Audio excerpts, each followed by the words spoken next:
नमस्कार मंडळी, the art of farming या यूट्यूब चॅनलमध्ये आपल्या सर्वांचं स्वागत आहे. हा जो समोर आपण ऊस पाहत आहात, हा ऊस 70 दिवसाचा आहे. तुम्ही याचे फुटवे बघू शकता कशा प्रकारे आलेले आहेत. आता याला खत घालून बुजवटा करायचा आहे. हा बुजवटा करण्यासाठी आपण या ऊसाला 24-24 व युरिया घालून योग्य प्रमाणात नत्र देऊन याचा बुजवटा करणार आहोत. बुजवटा केलेल्याचा फायदा काय होतो, तर जे जास्त प्रमाणात मागून कोंब येणार आहेत ते कोंब यायचे थांबतात व यामधून आपल्याला उत्कृष्ट प्रकारे संख्या नियोजन करता येते. संख्या नियोजन करण्यासाठी असा बुजवटा करणं खूप महत्त्वाचं आहे. तुम्ही बघू शकता या ऊसामध्ये प्रत्येक बेटामध्ये 7 ते 8 फुटवे आलेले आहेत. काही ठिकाणी याचं प्रमाण जास्त आहे, काही ठिकाणी याचं प्रमाण कमी आहे.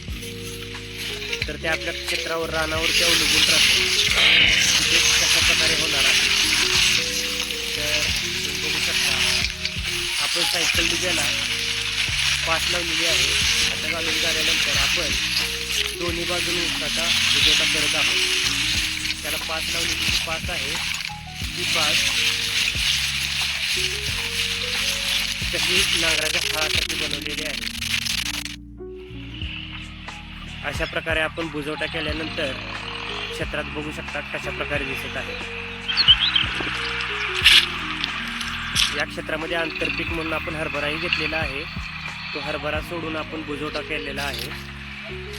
या ठिकाणी तुम्ही बघू शकता अशा प्रकारे उत्कृष्ट प्रकारे बुजवटा केलेला आहे. या बुजवट्यामध्ये खालून येणारे कोंब मोजून गेलेले आहेत व समोर जे कोंब दिसत आहेत ते कोंब आता जोमाने येतील.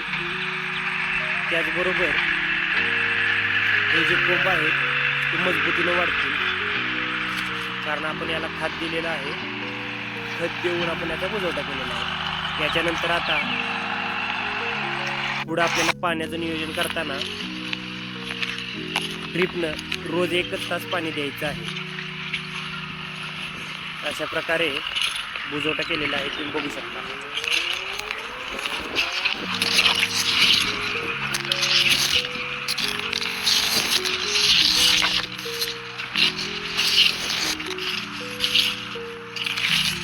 हे जे आपण यांना नत्र देत आहोत, हे नत्र पूर्णपणे ऊसाला लागावं म्हणून पण हा बुजवटा केला जातो.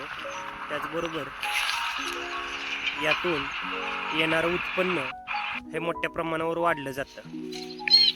तुम्ही बघू शकता कशा प्रकारे या क्षेत्रात 2.5 महिन्याचा ऊस झालेला आहे.